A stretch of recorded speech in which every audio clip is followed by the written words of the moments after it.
ఏం జరుగుతుంది ఇక్కడ? కంటికి కనిపించకూడదు, నా ఇంట్లో ఉండకూడదని చెప్పానుగా వాడికి. మళ్ళీ ఇక్కడేం పని? ఎందుకు వచ్చినట్టు వాడు?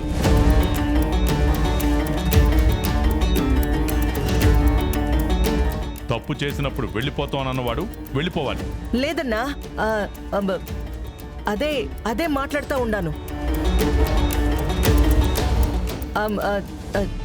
ఏందిరా మళ్ళీ వచ్చినావని తిడతా ఉండానన్నా, తిడతా ఉండాను. నువ్వు తిడుతున్నావో తీరిగా మాట్లాడుతున్నావో అర్థం చేసుకోవాలన్నంత అమాయకుని కాదు. ఆ గుంజలు, ఆ గడ్డి ఇవన్నీ ఏంటి?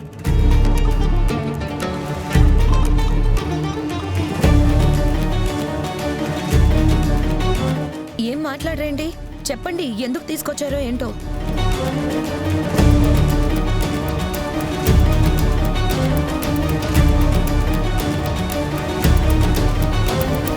మావయ్య గారిని బాధ పెట్టడమే నీ పని అయిపోయింది చిరంజీవి.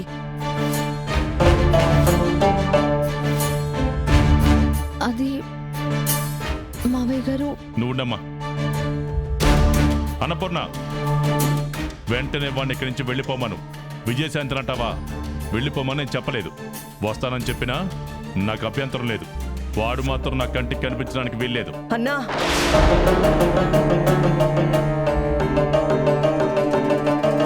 తల్లి మీద ఒట్టేసి మాట తప్పినవాడు కంటి ముందు కనిపిస్తూ ఉంటే కోపంలో ఏం చేస్తారో నాకే అర్థం కావట్లేదు.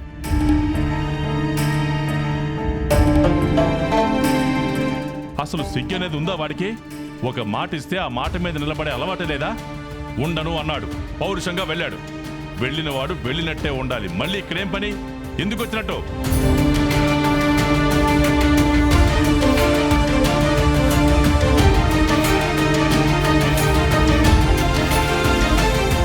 మావయ్య గారు, నన్ను క్షమించండి మావయ్య గారు. నేను మాట్లాడక తప్పదు.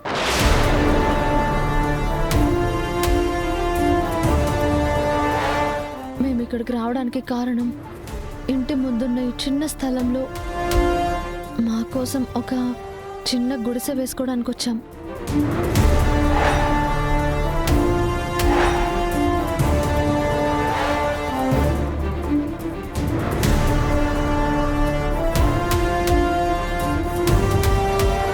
ఏంటి, ఇల్లేసుకుంటారా ఇక్కడ? ఉదయం లేచి బయటికి రాగానే ఈ దరిద్రుడి మొహం చూడాలా?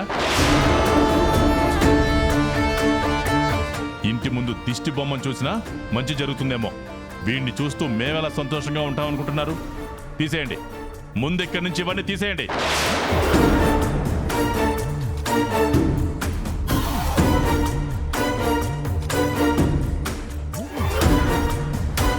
అంటే బయటెక్కడ ఉండే అవకాశం లేనట్టుంది నాన్న. అందుకని వచ్చెక్కడ ఉంటాడా? నా ఇంట్లో ఉండడానికి వీల్లేదని చెప్పిన తర్వాత కూడా మళ్ళీ ఏ ధైర్యంతో వస్తాడు వాడు?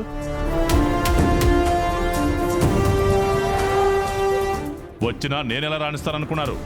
వెళ్ళిపోమన్నాం. ముందు నా కళ్ళ ముందు నుంచి వెళ్ళిపోమని చెప్పు. అన్నా, మావయ్య గారు,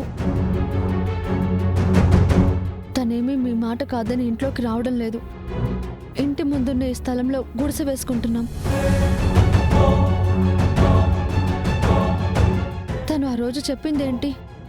మళ్ళీ తాగితే ఇంట్లో ఉండను, బయటికి వెళ్ళిపోతాను అన్నాడు.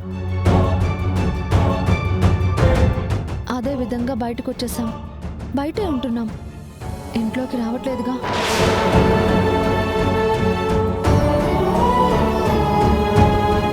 అంటే ఏంటి?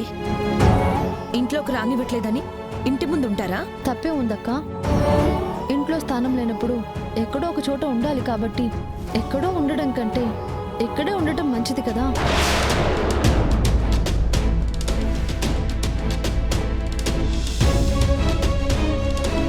ఎవరికి మంచిదమ్మా? వాడికి మంచిదేమో, నాకు కాదు. చూడండి మావయ్య గారు, పెద్దవారు, మీకు చెప్పేంతటి దాన్ని కాదు. ఆయనకి ఇంట్లో స్థానం లేకపోయినా ఆస్తి మీద ఓ హక్కు ఉంటుంది. ఆ హక్కుతోటి ఈ స్థలంలో గుడిసె వేసుకుంటున్నాం.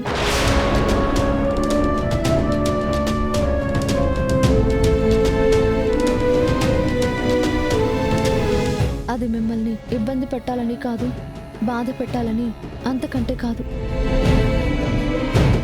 ఏం మాట్లాడుతున్నావు విజయ? బుద్ధుందా లేదా నీకు? ఆస్తుల గురించి మాట్లాడేంత దానివైపోయావా? ఇంట్లో నుంచి బయటకు వెళ్ళమన్న తర్వాత మావయ్య గారికి ఆస్తి ఇవ్వాలనిపిస్తే ఇస్తారు, లేదంటే లేదు.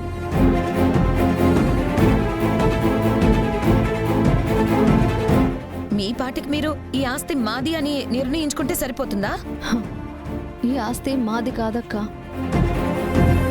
మావయ్య గారు ఆస్తి మావయ్య గారు ఆస్తే, కానీ బిడ్డలందరికీ సమాన హక్కు ఉంటుంది.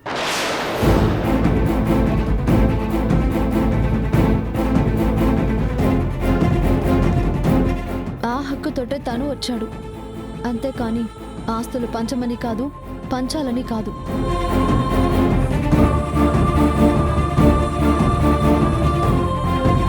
తనే అనుకుంటే నువ్వు ఇలా తయారయ్యావా? మావయ్య గారిని బాధ పెట్టడమే పనా?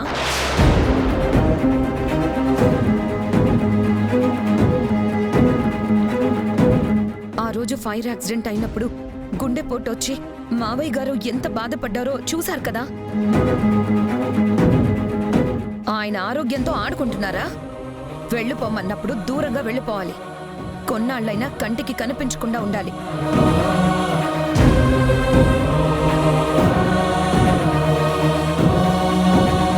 ఆయనకి మనశ్శాంతి లేకుండా మళ్ళీ ఇంటి ముందుకొచ్చి చేరితే ఏమనుకోవాలి మిమ్మల్ని? అన్నా, వాడు ఇంట్లోకి రాను, బయటే ఉంటానని చెప్తున్నాడు కదా, ఉండని అన్నా. ఏంటమ్మా ఉండనిచ్చేది? ఇంటి ముందు దిష్టి బొమ్మలా వాడు నిలబడి ఉంటే రోజు వచ్చి వాడి మొహం చూడాలా?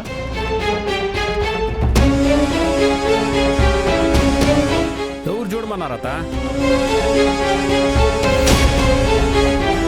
కావాలంటే వాకిలి ఆ పక్కన పెట్టుకుంటాలే. రేయ్ అన్నా అన్నా మావయ్య గారు, అన్నా, మావయ్య గారు, ఆగండి, అన్నా. ఆగండి.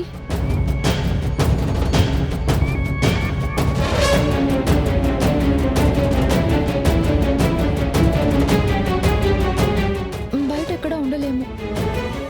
తనకు దూరంగా మీరు ఉండగలరేమో, కానీ ఈ ఇంటికి దూరంగా తను ఉండలేడని నాకు అర్థమైంది. కాబట్టే మళ్ళీ ఇక్కడికి వస్తానంటే నేను ఒప్పుకున్నాను.